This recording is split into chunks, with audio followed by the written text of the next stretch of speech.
ஒரு ஊர்ல ரெண்டு சகோதரர்கள், அதாவது அண்ணனும் தம்பியும். அந்த ரெண்டு பேர்ல அண்ணனுக்கு கல்யாணம் ஆயிட்டுது, தம்பிக்கு கல்யாணம் ஆகல. வேணாம்னு இருந்துட்டான். அவங்க ரெண்டு பேருக்குமே சொந்தமா கொஞ்சம் நிலம் இருந்தது. அது எப்படிப்பட்ட நிலம்னா நல்ல விளையக்கூடிய நிலம். அப்பா விட்டுட்டு போன சொத்து. தனித்தனியா விவசாயம் பண்ணிட்டு இருக்கிறாங்க. அண்ணங்காரன் கல்யாணம் ஆனவன். அவன் என்ன நினைப்பான்னா, நமக்கு மனைவி மக்கள் இருக்கிறாங்க, அதனால கடைசி காலத்துல நம்மளை காப்பாத்துறதுக்கு பிள்ளைங்க இருக்கிறாங்க, அதாவது முதுமையில நமக்கு பாதுகாப்பு உண்டு. ஆனா என் தம்பிக்கு தான் யாருமே இல்ல. அவன் கல்யாணமே பண்ணிக்கல, தனி ஆள். அவனுக்கு வயசானா அவனை கவனிக்கிறதுக்கு யாருமே இல்லையே. அதனால அவன் தான் அதிகமா பணம் சேர்க்கணும், அதுக்கு நாம தான் எப்படியாவது உதவி பண்ணணும் அப்படின்னு அண்ணங்காரன் நினைப்பான். அதுக்காக என்ன செய்யலாம்னு யோசனை பண்ணுவான். ஒரு நாள் ராத்திரி ஒரு சாக்கு நிறைய நெல்லை போட்டு எடுத்து கட்டிட்டான். கட்டி தூக்கிட்டு போறான். தம்பி வீட்டுக்கு பின்பக்கம் இருந்த களஞ்சியத்துல நெல்லை கொட்டி விட்டு பேசாம திரும்பி வந்துட்டான். அவனுக்கு தெரியாம இதை செஞ்சுட்டான். ஏன்னா தம்பி கிட்ட நேரடியா கொடுத்தா வாங்கிக்க மாட்டான். அதனால இப்படி ரகசியமா போய் அவனுக்கு தெரியாமலே அவன் வீட்டு களஞ்சியத்துல தானியத்தை கொட்டி விட்டு திரும்பி வந்துட்டான். இதே மாதிரி அடிக்கடி பண்ணிட்டு இருக்கிறான் அவனுக்கு தெரியாம. ஆனா இதே நேரத்துல தம்பிக்காரன் என்ன யோசனை பண்ணான் தெரியுமா? நாம தனி ஆளு, ஆனா அண்ணன் குடும்பம் பெருசு, அதனால எனக்கு அதிகமா எதுவும் தேவையில்லை, அண்ணனுக்கு தான் தேவை அதிகம். குடும்பத்துல உள்ளவங்களை எல்லாம் காப்பாத்தணும், அவருக்கு தான் நாம ஏதாவது உதவி பண்ணணும்னு நினைச்சான். இவனும் அதே மாதிரி யோசனை பண்ணான். நேர்ல கொடுத்தா அவர் எதுவும் வாங்கிக்க மாட்டார், அதனால எப்படியாவது வேற வழியில தான் நாம அவருக்கு உதவி செய்யணும்னு யோசனை பண்ணான். அதனால இவனும் ராத்திரியோட ராத்திரியா ஒரு சாக்கு நிறைய தானியத்தை கொட்டி கட்டி எடுத்துக்கிட்டான். அண்ணனோட களஞ்சியத்துல கொட்டி விட்டு கம்முன்னு திரும்பி வந்துட்டான். இதே மாதிரி இவனும் அடிக்கடி செஞ்சுக்கிட்டு இருந்தான். அதாவது அண்ணன் நல்லா இருக்கணுமேன்னு நினைச்சு தம்பிக்காரன் கொண்டாந்து தானியத்தை கொட்டுறான், தம்பி நல்லா இருக்கணுமேன்னு நினைச்சு அண்ணங்காரன் கொண்டாந்து தானியத்தை கொட்டுறான். இது ஒருத்தருக்கு ஒருத்தர் தெரியாம தொடர்ந்து நடந்துகிட்டு இருக்குது. ஒரு நாள் என்னாச்சு தெரியுமா? நடு ராத்திரி அண்ணங்காரன் எழுந்திரிச்சான். வழக்கம் போல நெல்லு மூட்டையை தூக்கிட்டு தம்பி வீட்டுக்கு போறான். அதே நேரம் தம்பியும் எழுந்திரிச்சான். நெல்லு மூட்டையை தூக்கிட்டு அண்ணன் வீட்டுக்கு போறான். ரெண்டு தெருவும் சந்திக்கிற ஒரு இடத்துல ரெண்டு பேரும் மோதிக்கிட்டாங்க. அதுக்கப்புறம் தான் நிமிந்து பாக்குறாங்க யாருன்னு. அடடே தம்பி நீயா அண்ணா அவன், ஆமா அண்ணே நீங்களா அண்ணா இவன். ரொம்ப காலமா ரகசியமா நடந்துகிட்டு இருந்தது என்னங்கிற விஷயம் அப்பதான் அந்த இடத்துல ரெண்டு பேருக்குமே புரிஞ்சுது. இது நடந்து ரொம்ப காலம் கழிச்சு அந்த ஊர்ல கோயில் கட்டுறதுக்கு ஒரு இடம் தேடினாங்களாம். ஒரு புனிதமான இடம் தேவை, நம்ம ஊர்ல அப்படிப்பட்ட இடம் எதுன்னு எல்லாரும் யோசனை பண்ணாங்களாம். எல்லாரும் ஒரு மனதா முடிவு பண்ண இடம் எது தெரியுமா? அந்த அண்ணனும் தம்பியும் நடு ராத்திரியில சந்திச்சுக்கிட்ட அந்த இடம் தான். அதுதான் புனிதமான இடம் அப்படின்னு முடிவு பண்ணாங்க. அந்த இடத்துலதான் கோயிலையும் கட்டினாங்களாம். கடவுளை வணங்குகிறவர் வணங்காதவர் அப்படிங்கிற அடிப்படையில சமயத்தை கண்டறிவதில்லை, அன்பு செலுத்துகிறவர் செலுத்தாதவர் அப்படிங்கிற ரெண்டு வகையினரில் தான் சமயம் கண்டறியப்படுகிறது அப்படிங்கிறது பெரியவர்கள் கருத்து. இந்த காலத்துல எல்லாம் சகோதர பாசம் இப்படியா இருக்குது. ஒருத்தன் சொன்னான், எங்க வீட்டுல பங்கு பிரிச்சு போ, எனக்கு எதுவுமே வேணாம், எல்லாத்தையும் எங்க அண்ணங்கிட்டே கொடுத்துருங்கன்னு சொல்லிவிட்டேன் அப்படின்னா ரொம்ப பெருமையா. பரவாயில்லையே, உங்க அப்பா விட்டுட்டு போனது எவ்வளவு இருக்கும்னு. அது என்ன சுமாரா ஒரு 50,000 இருக்கும்னா. என்ன சொத்தான்னு கேட்டேன். இல்லைங்க கடன் அப்படின்னா. அதனாலதான் கடன் இருக்குங்கிறதுனாலதான் அண்ணங்கிட்டே கொடுத்துருங்க அப்படின்னு தாராளமா சொல்லிவிட்டு வந்திருக்கிறான். இப்படி இருக்குது சகோதர பாசம். ஆனா பாசம்ங்கிறது ரொம்ப உயர்வானது. அது அண்ணன் தம்பிகள் எப்படி இருக்கணும் அப்படிங்கறதுக்கு அந்த அபூர்வ சகோதரர்கள் ஒரு உதாரணம். குடும்பத்துல மற்றவர்கள்ட்ட நேசத்தோடையும் பாசத்தோடையும் பழகினாதான் வாழ்க்கை இனிமையா அமையும். கல்யாணத்துக்கு போயிருந்தியா, எப்படி இருந்ததுன்னு கேட்டார் ஒருத்தர். எப்படி இருந்தது? சாப்பாடு சரியில்லை, சாம்பார்ல உப்பு பத்தல, இப்படி அடுக்கிக்கிட்டே போனார் அடுத்தவர். இது ஒரு மனித சுபாவம். எப்பவுமே எதிர்மறையான செய்திகளை பேசுறதுலதான் மனிதனுக்கு ஆர்வம் அதிகம். எது சரியில்லைங்கிறத சொல்றதுக்கு தான் அவன் ஆசைப்படுறான், எது சரியா இருந்ததுங்கிறத சொல்றதுக்கு அவன் ஆசைப்படுறது இல்ல. இப்ப எல்லாரும் சொல்லுவாங்களே, ஒரு பெரிய வெள்ளைத்தாள்ல நடுவுல ஒரு சின்ன கருப்பு புள்ளிய வைங்க, அத ஒருத்தர்கிட்ட காட்டி இது என்னன்னு கேட்டா கருப்பு புள்ளின்னு தான் சொல்லுவார். ஒரு சின்ன கருப்பு புள்ளியத்தான் அவர் கவனிக்கிறார், அந்த புள்ளிய சுற்றி இருக்கிற விசாலமான வெள்ளை பகுதியை அவர் கவனிக்கிறது இல்ல. இது மனித இயல்பு. ஒரு கண்ணாடி முன்னாடி போய் நிக்கிறோம், முகத்தை பாக்குறோம், கொஞ்சம் யோசனை பண்ணி பாருங்க. முகத்துல நமக்கு பிடிக்காத பகுதியை தான் முதல்ல கவனிப்போம். கன்னத்துல ஒரு பரு இருந்ததுன்னா அதுதான் முதல்ல நம்ம கண்ணுல படும். கருப்பா ஒரு மச்சம் இருந்தா அதைத்தான் நாம முதல்ல கவனிக்கிறோம். ஒரு சின்ன காயம் இருந்ததுன்னா ரொம்ப கவனிச்சு கூர்ந்து பாக்குறோம். அதை சுற்றி இருக்கிற அழகான பகுதிகள் எல்லாம் அதுக்கு அப்புறம் தான். அவ்வளவு தூரத்துக்கு ஏன் காலையில ஒரு செய்தித்தாளை கையில எடுத்து புரட்டுறீங்க, எதிர்மறையான செய்திகளை தான் முதல்ல பாக்குறோம். ஆக்கப்பூர்வமான செய்திகள்லாம் அதுக்கப்புறம் தான். எதிர்மறையான செய்திகள் தான் பத்திரிகைகளின் விற்பனையை உயர்த்துது. இப்ப ஒரு கும்பல்ல கலவரம், பத்திரிகையில செய்தி எப்படி வருது? கலவரத்துல 10 பேர் உயிரிழந்தார்கள் அப்படின்னு தான் வரும்.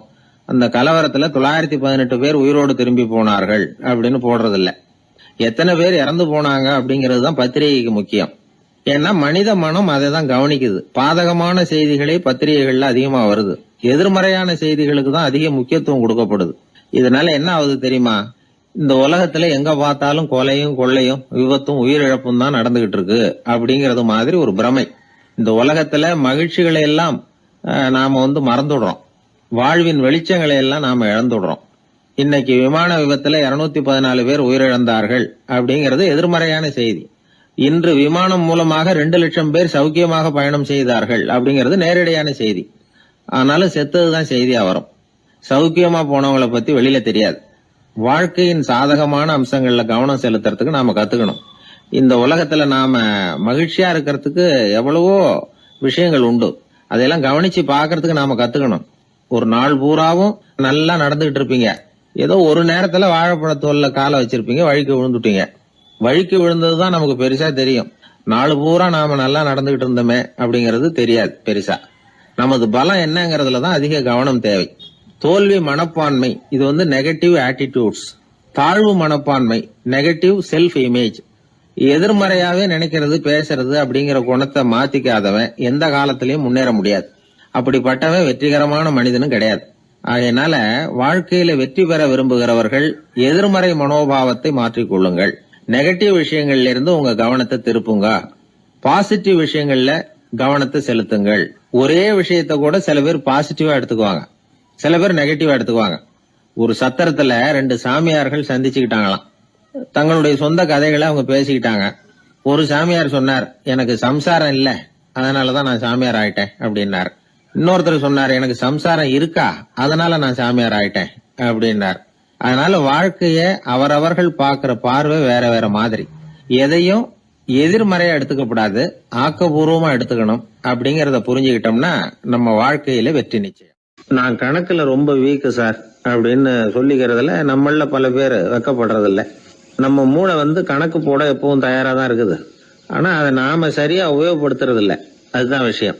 கம்ப்யூட்டர் வந்த பிறகு இன்னமும் சௌகரியமா போச்சு. கணக்கு போடுற வேலையெல்லாம் அதுகிட்ட ஒப்படைச்சிட்டோம். கம்ப்யூட்டரை விட வேகமா மனுஷனால கணக்கு போட முடியுமா அப்படின்னா முடியுமா. ஆனா முடியும்னு நிரூபிச்சு காட்டினவங்க இந்த உலகத்துல ஒரு 10-20 பேர் தான். ஒரு பென்சிலோ காகிதமோ இல்லாம 17 இலக்க எண்களை கூட கூட்டி கழிச்சு பெருக்கி வகுக்கிறாங்க. நீங்க பிறந்ததுல இருந்து இந்த வினாடி வரைக்கும் எவ்வளவு காலம் ஆயிருக்குது அப்படின்னு கேட்டா அதை நொடிகள்ல சொல்றாங்க. ஒரு புத்தகத்தை கொடுத்து படிக்க சொல்லி அதுல மொத்தம் எத்தனை எழுத்து இருக்குது அப்படின்னு கேட்டா கரெக்டா சொல்லி விடுறாங்க. இப்படிப்பட்ட திறமைசாலிகள் இந்த உலகத்துல இருக்கதான் செய்யறாங்க. அது சரி, அவங்களால மட்டும் அது எப்படி முடியுது? இதுக்கு சரியான விளக்கத்தை இதுவரைக்கும் யாரும் சொல்லல. இந்த கணக்கு புலிகள், கணித மேதைகள் எப்படி அவ்வளவு பெரிய கணக்கெல்லாம் போடுறாங்கன்னு கேட்டா அதுக்கு யாராலையும் சரியான விளக்கம் கொடுக்க முடியல. ஆனா அவங்க எல்லாம் கொஞ்சம் கூட அலட்டிக்காம கணக்கு போட்டு சொல்லி விடுறாங்க. இவ்வளவுக்கும் அவங்க கணக்கு கல்வியை முறையா கத்துக்கிட்டவங்களா அப்படின்னு கேட்டா அதுவும் கிடையாது. சோவியத் ஆய்வாளர் ஒருத்தர் முதல் தடவையா இது சம்பந்தமா ஆச்சரியமான ஒரு முடிவை சொல்லி இருக்கிறார். அவர் என்ன சொல்றாருன்னா, கம்ப்யூட்டர்களையே தோக்கடிக்கக்கூடிய வேகத்துல கணக்கு போடுகிற திறமையுள்ள மூளை இயற்கையிலேயே சில பேருக்கு மட்டும்தான் இருக்குங்கிறது சரியில்லை. இந்த உலகத்துல பிறந்த எல்லாருடைய மூளைக்குள்ளேயும் ஒரு கம்ப்யூட்டர் மூளை இருக்குது அப்படிங்கிறார் அவர்.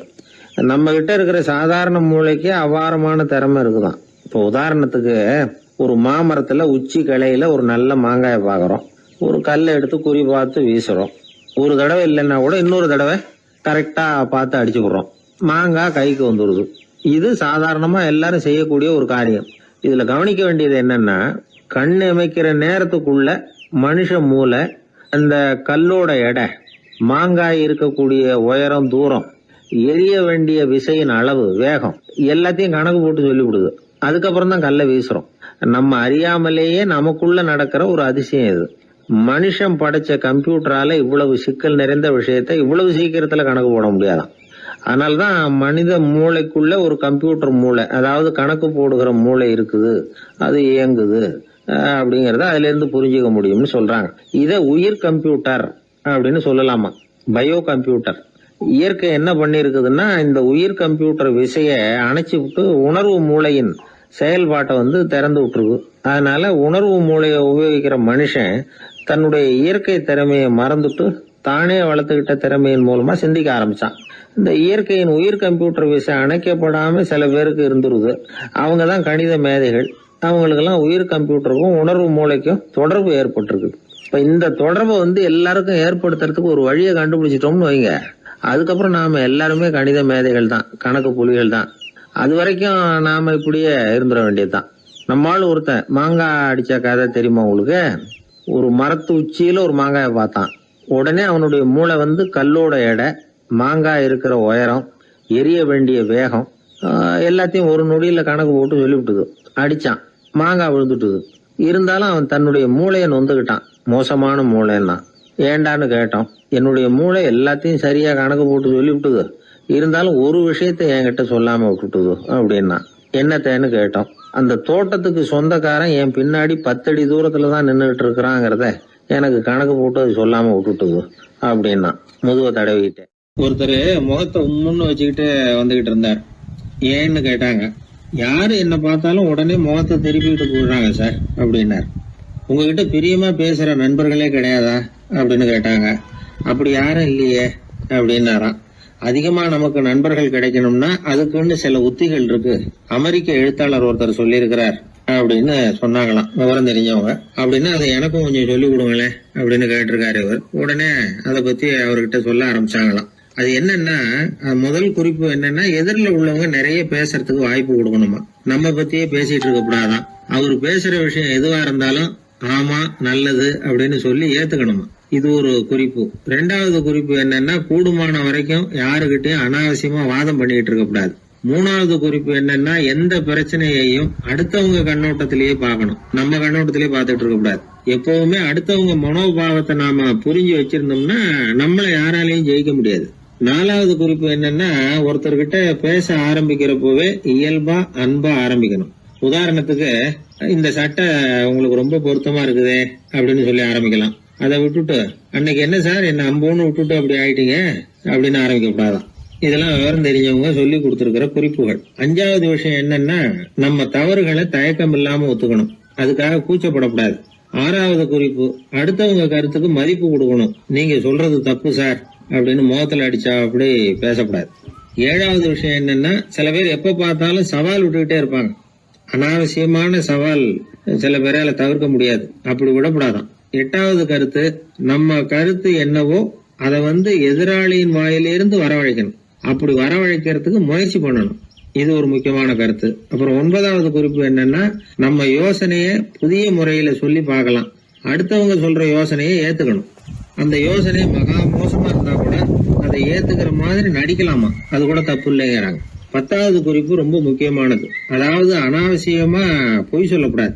அப்படி எப்பவாவது பொய் சொல்ல வேண்டிய அவசியம் வந்துட்டுதுன்னு வைங்க, பெரிய பொய்யா சொல்லி பண்ணுமா, அதை நம்பும்படியா சொல்லணுமா. சில சமயம் தேவைப்பட்டா பொய்ய உண்மையா கூட மாத்திக்கலாமா. அது எப்படி பொய்ய உண்மையா மாத்திக்கிறது அப்படின்னா, இப்ப எனக்கு கார் ஓட்ட தெரியும்னு நண்பர்கள் கிட்ட பொய் சொல்லியாச்சு. நண்பர்கள் நிஜமாவே ஒரு காரை கொடுத்து ஓட்டுன்னு சொல்றதுக்கு முன்னாடி ஏதாவது ஒரு டிரைவிங் ஸ்கூல்ல சேர்ந்து கார் ஓட்டுறதுக்கே கத்துக்கிறது. இது ஒரு உதாரணம்.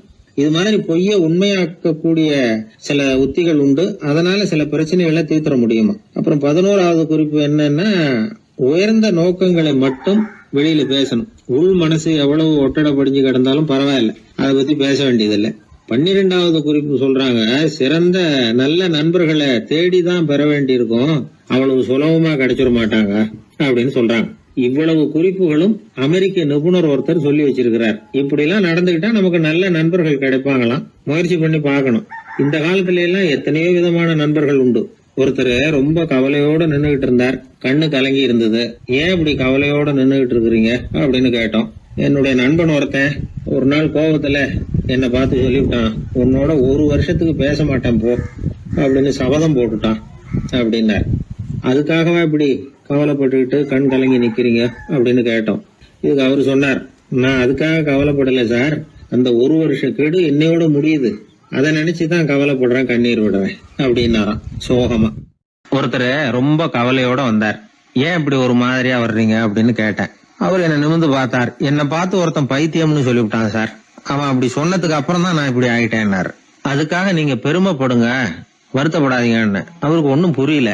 அவரு என்ன ஒரு மாதிரியா பார்க்க ஆரம்பிச்சுட்டார். நான் உடனே ஓஷோ சொல்லி இருக்கிற சில கருத்துக்களை அவர்கிட்ட எடுத்து சொன்னேன். இத பாருங்க, இந்த உலகத்துல பல பெரிய மேதாவிகள்லாம் சாதாரண மக்கள் கண்ணுக்கு பைத்தியமா தான் தெரிஞ்சிருக்கிறாங்க அப்படின்னு விவரத்தை சொன்னேன். ஏன்னா மத்தவங்க மாதிரி அவங்க கவலைப்படுறது இல்ல, எதுக்கும் இறுக்கம் அடையறது இல்ல, சாவை கண்டு பயப்படுறது இல்ல, அற்பமான மகிழ்ச்சிக்கு ஆசைப்படுறது இல்ல. அவங்க முழுமையா வாழறாங்க. மத்தவங்களை இது பாதிக்குது. ஏன்னா இவங்களால அவங்க மாதிரி அலட்டிக்காம இருக்க முடியறது இல்ல. அதனால வெறுக்க ஆரம்பிச்சு விடுறாங்க. அவன் கிடக்குறான் பைத்தியக்காரன் அப்படின்னு சொல்லி அவங்களுக்குள்ளேயே ஆறுதல் அடையறதுக்கு முயற்சி பண்றாங்க. இதுதான் இன்னைக்கு உலகத்துல நாம பாத்துக்கிட்டு இருக்கிறது. ஆனா ஒரு உண்மை என்ன தெரியுமா? இந்த உலகத்துல பைத்தியக்காரர்களும் புத்தி சுவாதீனம் இல்லாதவங்களும் தான் மகிழ்ச்சியாவும் கொண்டாட்டமாவும் இருக்க முடியும். அதனால நமக்கெல்லாம் புத்தி சுவாதீனத்துடன் கூடிய ஒரு பைத்தியக்காரத்தன்மை இருக்கிறது நல்லதுதான். அப்படி இருந்தாதான் வாழ்க்கையை கொண்டாட முடியும். ஒரு மனநல மருத்துவமனையில ஒருத்தர் சிகிச்சைக்காக சேர்ந்திருந்தார். சேர்ந்து 1 வருஷம் ஆச்சு. தான் குணமாயிட்டோங்கிறது அவருக்கு தெரிஞ்சு போச்சு. டாக்டர் கிட்ட விவரத்தை சொன்னார். இது மாதிரி எனக்கு மனசுல தோணுதுங்க, நான் தெளிஞ்சுட்டேன் போல இருக்கு அப்படின்னு அவர் சொல்லியிருக்கிறார். அவரும் சொன்னார், நீங்க சொல்றது சரியாதான் இருக்கும், இருந்தாலும் உங்களை இங்கேயே வச்சிருந்து சில சோதனைகள்லாம் பண்ணி பார்த்துட்டு அதுக்கப்புறம் வீட்டுக்கு அனுப்புறோம் அப்படின்னார். சரிங்கன்னார் அவரு. அதே மாதிரி அவரை மேற்கொண்டு கொஞ்ச நாள் தங்க வச்சு சோதனைகள்லாம் பண்ணி பார்த்துட்டு இவர் சொல்றது உண்மைதான்னு தெரிஞ்சது. இவர் புத்தி சுவாதீனம் சரியா இருந்தது, இவர் நல்ல நிலைமைக்கு வந்துட்டாருங்கிறது டாக்டருக்கு புரிஞ்சது. அதுக்கப்புறம் சரி, நீங்க சொன்னது சரி, இனிமே நீங்க வீட்டுக்கு போகலாம் அப்படின்னு சொல்லி அனுப்பி வச்சார். இவர் வீட்டுக்கு வந்துட்டார். அதுக்கப்புறம் இவர் தன்னுடைய அனுபவங்களை சொன்னாராம். எப்படி இருந்தது மருத்துவமனை வாழ்க்கை அப்படின்னு கேட்டிருக்கிறாங்க நண்பர்கள்லாம். அப்போ இவர் சொன்னாராம், இத பாருங்க, நான் 1 வருஷம் பைத்தியங்களோட பைத்தியமா வாழ்ந்தேன். அதுல கொஞ்சம் கூட எனக்கு சிரமம் தெரியல. அந்த 1 வருஷமும் 1 வினாடியா போனது மாதிரி இருக்குது. ஆனா நான் புத்தி தெளிஞ்சதுக்கு அப்புறம் 1 வாரம் அவங்களோட இருந்தேன் பாருங்க, அந்த 1 வாரம் தான் எனக்கு 1 யுகமா தெரிஞ்சது. அவ்வளவு கஷ்டப்பட்டேன் அப்படின்னாராம். அதனால ஒரு கூட்டத்திலிருந்து வேறுபட்டு வாழறதுங்கிறது கொஞ்சம் சிரமம் தான். பைத்தியங்களுக்கு மத்தியில பைத்தியமா இருந்துடலாம், பைத்தியங்களுக்கு மத்தியில புத்தி சுவாதீனம் உள்ளவனா இருக்கிறதுக்கு ரொம்ப சாமர்த்தியம் தேவைப்படுது. அதனாலதான் இந்த உலகத்துல நாம வாழும் பொழுது மற்றவர்களை அனுசரிச்சு வாழணும். பைத்தியங்களுக்கு மத்தியில பைத்தியமா இருந்தாதான் சுகம் அப்படிங்கிறது தான் இவங்க சொல்ல வர்ற உண்மை. ஹிட்லர் ஒரு சமயம் ஒரு பைத்தியக்கார ஆஸ்பத்திரிக்கு போனாராம் பார்வையிடறதுக்காக. மன நோயாளிகளை எல்லாம் வரிசையா நிறுத்தி வச்சிருந்திருக்கிறாங்க. அவர் வந்த உடனே எல்லாரும் ஹிட்லர் வாழ்கன்னு கத்தணும் அப்படின்னு அங்க உள்ள டாக்டர் சொல்லி வச்சிருக்கிறார். ஏற்கனவே சொல்லி வச்சிருக்காரு, ஹிட்லர் வரப்போறார், வந்தது எல்லாரும் ஹிட்லர் வாழ்கன்னு நீங்க சொல்லணும், கத்தணும்னு சொல்லி வச்சிருக்காரு. சரின்ட்டு நிக்கிறாங்க. ஹிட்லர் வந்தார். சொல்லி வச்சது மாதிரி எல்லாரும் கத்துனாங்க, ஹிட்லர் வாழ்கன்னு. ஒருத்தர் மட்டும் கத்தாம அமைதியா நின்னுகிட்டு இருந்தார். ஹிட்லர் அவர்கிட்ட போய், ஏன் நீங்க மட்டும் ஹிட்லர் வாழ்கன்னு சொல்லாம நிக்கிறீங்கன்னார். அதுக்கு அவர் மெதுவா, நான் பைத்தியக்காரன் இல்ல, டாக்டர் அப்படின்னாராம். அதனால பைத்தியங்களோடு பைத்தியமா வாழறதுங்கிறது ஒரு சுகம். இந்த உலகத்துல ஏற்கனவே நான் சொன்னது மாதிரி பைத்தியக்காரர்களும் புத்தி சுவாதீனம் இல்லாதவங்களும் தான் மகிழ்ச்சியாகவும் கொண்டாட்டமாகவும் இருக்க முடியும். அதனால புத்தி சுவாதீனத்துடன் கூடிய ஒரு பைத்தியக்காரத்தன்மை நமக்கு தேவை. அந்த நுட்பத்தை புரிந்து கொண்டு நம்முடைய வாழ்க்கையை நாம கொண்டாடுவோம். என்னை தேடி ஒருத்தர் வந்தார். எனக்கு ரொம்ப நாளா ஒரு சந்தேகம், அதுக்கு உங்களை கேட்டு விளக்கம் பெறணும்னு வந்திருக்கிறேன்னார். என்ன உங்க சந்தேகம்னு கேட்டேன். யாரு என்ன பார்த்தாலும் உடனே முகத்தை திருப்பிட்டு போடுறாங்க சார், அதுக்கு என்ன காரணம்னு எனக்கு தெரியல, அதுதான் உங்களை கேட்டு தெரிஞ்சுக்கலாம்னு வந்திருக்கிறேன்னார். உங்களுக்கே தெரியலன்னா எனக்கு எப்படி தெரியும்னு, இருந்தாலும் உங்களுக்கு அனுபவம் இருக்குமேன்னார். அது சரி, உங்ககிட்ட பிரியமா பேசுற நண்பர்களே கிடையாதா அப்படின்னு கேட்டேன். அப்படி யாருமே இல்லைங்க அப்படின்னார். அப்படின்னா உங்ககிட்ட தான் ஏதோ குறை இருக்கு, உங்க பழக்க வழக்கத்தை கொஞ்சம் மாத்திக்கிட்டா எல்லாம் சரியா போடும் அப்படின்னு. என்ன செய்ய சொல்றீங்கன்னார். உங்களுக்கு நிறைய நண்பர்கள் தேவைன்னு, கிடைக்க மாட்டேங்கிறாங்களேன்னார். அதுக்கு சில வழிகள் இருக்குன்னு. அப்படியானார். அதிகமா நமக்கு நண்பர்கள் கிடைக்கணும்னா அதுக்குன்னு சில உத்திகள் இருக்கிறதாக அமெரிக்க எழுத்தாளர் ஒருத்தர் சொல்லியிருக்கிறார். சரி, அப்படி அவர் என்னதான் சொல்லியிருக்கிறார் அப்படின்னா வரிசையா சொல்றேன் கேட்டுங்க அப்படின்னு சொல்லி அவர்கிட்ட சொல்ல ஆரம்பிச்சேன். அதாவது முதல்ல நாம தெரிஞ்சுக்க வேண்டியது என்னன்னா, எப்ப பார்த்தாலும் நம்மளை பத்தியே பேசிட்டு இருக்க கூடாது. நமக்கு எதிரில் உட்கார்ந்து இருக்கிறவங்க நிறைய பேசுறதுக்கு வாய்ப்பு கொடுக்கணும். அவர் பேசுற விஷயம் எதுவா இருந்தாலும் எப்படி இருந்தாலும் ஆமா நல்லது அப்படின்னு சொல்லி ஏத்துக்கணும். இது முதல் கருத்து. 2வது என்ன சொல்றாங்கன்னா, கூடுமான வரைக்கும் யாருகிட்டையும் அனாவசியமா வாதம் பண்ணிட்டு இருக்க கூடாது. 3வது கருத்து என்னன்னா, எந்த பிரச்சனையையும் அடுத்தவங்க கண்ணோட்டத்திலேயே பார்க்கணும், நம்ம பார்வையிலேயே பார்த்துட்டு இருக்க கூடாது. எப்பொழுதுமே அடுத்தவங்களுடைய மனோபாவத்தை நாம புரிஞ்சு வச்சுக்கிட்டோம்னா நம்மளை யாராலும் ஜெயிக்க முடியாது. 4வது கருத்து என்ன சொல்றாங்கன்னா, ஒருத்தர்கிட்ட பேச ஆரம்பிக்கும் பொழுது இயல்பா அன்பா ஆரம்பிக்கணும். இப்போ உதாரணத்துக்கு ஒண்ணு சொல்லணும்னா, உங்களுக்கு இந்த சட்டை ரொம்ப பொருத்தமா இருக்குதே அப்படின்னு ஆரம்பிக்கலாம். அதை விட்டுட்டு அன்னைக்கு என்ன சார் என்ன அம்போன்னு விட்டுட்டு போயிட்டீங்க அப்படின்னு ஆரம்பிக்க கூடாது. 5வது விஷயம், நம்முடைய தவறுகளை தயக்கம் இல்லாம ஒத்துக்கணும். அப்படி ஒப்புக்கொள்ள கூச்சப்படக்கூடாது. 6வது கருத்து என்னன்னா, அடுத்தவங்க அபிப்பிராயங்களுக்கு மதிப்பு கொடுக்கணும். நீங்க சொல்றது தப்பு சார் அப்படின்னு முகத்துல அடிச்சது மாதிரி பேசக்கூடாது. 7வது கருத்து என்ன சொல்றாங்க, நம்முடைய கருத்து என்னவோ அதை எதிராளியின் வாயிலிருந்து வரவழைக்கணுமா. அப்படி வரவழைக்கிறதுக்கு நாம முயற்சி பண்ணணும். அதுக்கு தகுந்த மாதிரி நாம பேசணும். 8வது குறிப்பு என்னன்னா, சில பேர் எப்ப பார்த்தாலும் சவால் விட்டுக்கிட்டே இருப்பாங்க. அனாவசியமா சவால் விடக்கூடாது. 9வது யோசனை, நம்ம யோசனையை புதிய முறையில சொல்லி பார்க்கலாம். மற்றவர்கள் சொல்லுகிற யோசனையை ஏத்துக்கணும். அந்த யோசனை மகா மோசமானதா இருந்தா கூட அதை ஏத்துக்கிற மாதிரி கூட நடிக்கலாம். அதுல ஒன்றும் தப்பு இல்லை. 10வது குறிப்பு ரொம்ப முக்கியமானது. அதாவது அனாவசியமா பொய் சொல்லக்கூடாது. அப்படி எப்பொழுதாவது பொய் சொல்ல வேண்டிய அவசியம் ஏற்பட்டா பெரிய பொய்யா சொல்லணும். அதை நம்பும்படியா சொல்லணுமா. இதெல்லாம் அந்த நிபுணர் சொல்ற கருத்து தான். சில சமயம் தேவைப்பட்டா பொய்ய கூட உண்மையா மாத்திக்கலாமா. அது எப்படி பொய்ய உண்மையா மாத்துறது அப்படின்னா, இப்ப எனக்கு கார் ஓட்ட தெரியும்னு நண்பர்கள் கிட்ட ஒரு பொய்ய சொல்லிவிட்டீங்கன்னு வைங்களேன். நண்பர்கள் நிஜமாவே ஒரு காரை கொடுத்து ஓட்டுன்னு சொல்றதுக்கு முன்னாடி ஏதாவது ஒரு டிரைவிங் ஸ்கூல்ல சேர்ந்து கார் ஓட்ட கத்துக்கலாமே. இதுதான் இந்த பொய்ய உண்மையா மாத்துறது. இது ஒரு உதாரணம், அவ்வளவுதான். இது மாதிரி பல பொய்களை உண்மையாக்க முடியும். அப்படி பொய்ய உண்மையாக்கி கூட சில பிரச்சனைகளை தீர்த்திட முடியும். 11வது குறிப்பு என்ன சொல்லுதுன்னா, உயர்ந்த நோக்கங்களை மட்டுமே வெளியில பேசணும். உள் மனசு எவ்வளவு ஒட்டடை பொழிஞ்சு கிடந்தாலும் பரவாயில்ல. 12வது குறிப்பு, நல்ல நண்பர்களை தேடித்தான் பெறணும். அவங்க அவ்வளவு சுலபமா கிடைச்சிட மாட்டாங்க. இவ்வளவும் அனுபவசாலிகள் சொல்லி இருக்கிற குறிப்புகள். இந்த ஆலோசனைகளின்படி நடந்தா நமக்கு நல்ல நண்பர்கள் கிடைப்பாங்க. அதுக்கப்புறம் நமது வாழ்க்கை வெற்றி இருக்கிற திசையை நோக்கி வேகமா நகர ஆரம்பிக்கும். இந்த காலத்திலேயே நல்ல நண்பர்கள்லாம் எத்தனையோ பேர் உண்டு. ஒருத்தர் ரொம்பவும் கவலையோட நின்றுகிட்டு இருந்தார். கண்கள் கலங்கி போயிருந்தது. கிட்டத்தட்ட அழுதுகிட்டு இருந்தார். ஏன் சார் இப்படி அழறீங்க, என்ன ஆச்சு உங்களுக்குன்னு கேட்டேன். ஒரு மெதுவா கண்ணை தொடச்சிக்கிட்டு, என்னுடைய நண்பன் ஒருத்தன் ஒரு நாள் கோவத்துல என்னை பார்த்து உன்னோட 1 வருஷத்துக்கு பேச மாட்டேன் போன்னு சொல்லிவிட்டான், சபதம் போட்டுட்டான் அப்படின்னாரு. அதுக்காக இப்படி கவலைப்படுறீங்கன்னு கேட்டேன். அவரு சொன்னார், நான் அதுக்காக கவலைப்படல சார், அந்த 1 வருஷ கேடு என்னோட முடியுது, நான் அதை நினைச்சு எழுதிட்டு இருக்கிறேன் அப்படின்னா. இப்படிப்பட்ட நண்பர்களும் உண்டு. அதனால நல்ல நண்பர்களா பார்த்து நமக்கு சேர்த்துக்கிட்டோம்னா நம்ம வாழ்க்கையில எந்த முயற்சி எடுத்தாலும் அதுல சுலபமா வெற்றி கிடைக்கும். 11ஆம் நூற்றாண்டுல ஒரு புகழ்பெற்ற இறைநேச செல்வர் வாழ்ந்து வந்தார். அவர் பேரு அப்துல்லா ஹிஸ் சௌமை. இப்போ சோவியத் ரஷ்யாவில் உள்ள ஜீலான்கிற நகரத்தோட புறநகர் பகுதியில நீப்புன்னு ஒரு ஊர், அங்கதான் அவர் இருந்தார்.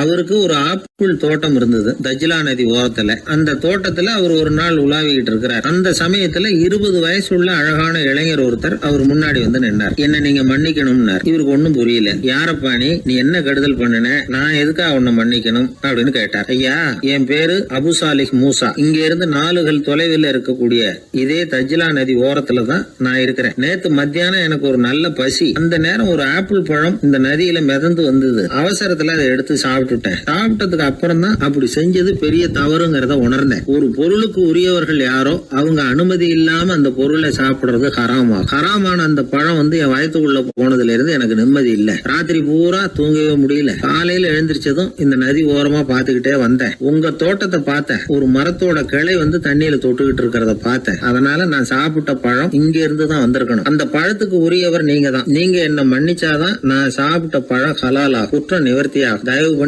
மன்னிக்கணும் அப்படின்னு கண்கலங்க கேட்டுக்கிட்டார். இதை கேட்ட இந்த சௌமையை ஆச்சரியத்தோட அந்த இளைஞரை கூர்ந்து கவனிச்சார். இந்த அளவுக்கு நேர்மையான ஒரு நல்ல மனுஷனை விட்டுறக்கூடாது அப்படின்னு மனசுக்குள்ள முடிவு பண்ணிக்கிட்டார். நிமிர்ந்து அந்த இளைஞரை பார்த்தார். இதுக்கு நீ வந்து தண்டனையை ஏத்துக்கத்தான் வேணும்னார். எதுவா இருந்தாலும் ஏத்துக்கிறதுக்கு தயார்னார் அவர். இதுக்கு தண்டனையா 12 வருஷ காலம் நீ இங்க பணிவிடைகள் செய்யணும்னார். பணிவிடை செய்யறது என்னுடைய பாக்கியமா நினைக்கிறேன் அப்படின்னு சொல்லிவிட்டு மகிழ்ச்சியோட அந்த தண்டனையை ஏத்துக்கிட்டார். 12 வருஷம் முடிஞ்சது. அந்த 12 வருஷ காலத்துல அந்த இளைஞரோட வயசும் தகுதியும் வளர்ந்தது. கடைசியில் அந்த பெரியவர் அந்த இளைஞரை கூப்பிட்டார். இத பாருப்பா, இன்னையோட உன் பணிவிடை காலம் 12 வருஷம் முடிஞ்சது. ஆனா தண்டனை இதோட முடிஞ்சுட்டதா நினைக்காத. அது இன்னமும் முடியல. கடைசியா இன்னும் ஒரு தண்டனை பாக்கி இருக்கு. அதை நீ ஏத்துக்கணும்னார். எதுவா இருந்தாலும் ஏத்துக்கிறதுக்கு சித்தமா இருக்கிறேன் இவர். எனக்கு ஒரு மகள் இருக்கிறா. அவளுக்கு 2 கண்ணும் தெரியாது, 2 காதும் கேட்காது, 2 காலும் செயல்படாது. அவளை நீ கல்யாணம் பண்ணிக்கணும் அப்படின்னார் பெரியவர். இதை கொஞ்சமும் ஒரு எதிர்பார்க்கல.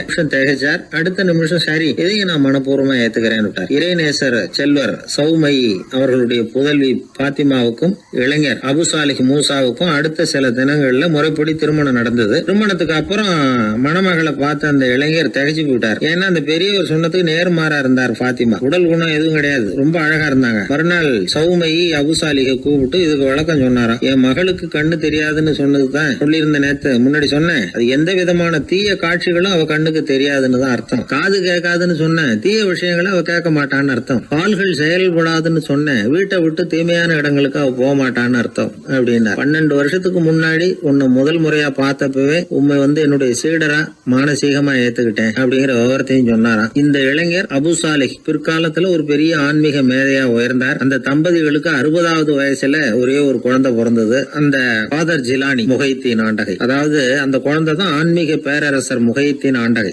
அப்படி அந்த கதையை சொல்லுவாங்க பழைய இதை. அப்படிப்பட்ட பெரியவர்களுடைய வாழ்க்கை தான் நமக்கு வழிகாட்டணும். எனக்கு ஒரு சிநேகிதன், அவன் சொன்னான், டேய் என்னுடைய மாமனார் கூட தன்னுடைய பொண்ணை எனக்கு திருமணம் பண்ணி கொடுக்கறதுக்கு முன்னாடி ஒரு செய்தியை சொன்னார், பொய்ன்னு அப்புறமா தான் தெரிஞ்சது அப்படின்னா. என்ன சொன்னார்னு கேட்டோம். என் பொண்ணு மாசத்துக்கு ஒரு தடவை ஏதாவது கோபம் வந்தா கையில கிடைக்கிறத எடுத்து உங்க மேல எரிவா, நீங்க தான் அனுசரிச்சு நடந்துக்கணும்னு சொன்னார் அப்படின்னா. அப்படி அவர் சொன்னது பொய்யா அப்படின்னு கேட்டேன். ஆமா, அவர் மாசம் ஒரு தடவைன்னு அவர் சொன்னது பொய், தினம் ஒரு தடவை அப்படி செய்யறா, இதுதான் உண்மை அப்படின்னா. ஒரு சீடன் அந்த காலத்துல அஹிம்சைக்கு மரியாதை அதிகமா இருந்தது. இந்த காலத்துல இம்சைக்கு அதிக மரியாதை. ஒரு பெரியவர் இருந்தார், உண்மையை பத்தியும் சத்தியத்தை பத்தியும் நிறைய உபதேசம் எல்லாம் பண்ணார். அது பிரகாரமே நடந்தார். அவர் பின்னாடி நிறைய கூட்டம்லாம் இருந்தது, சீடர்கள் அதிகமா இருந்தாங்க. அவர் கொள்கைக்கு மரியாதை இருந்தது. ஆனா காலப்போக்கில் அந்த மரியாதை குறைஞ்சு போச்சு. அவர் பின்னாடி போன கும்பலும் குறைஞ்சு போச்சு. இது ஏன்? இப்படி ஒரு கேள்வி கேட்டார் ஒருத்தர். அதுக்கு பதில் சொல்ல வந்தார் ஒருத்தர். அவரு ஒரு கதையை சொன்னார், சீக்கிய கதை. அதாவது மகான் குருநானக் உபதேசம் பண்ணிக்கிட்டு இருந்த காலம்.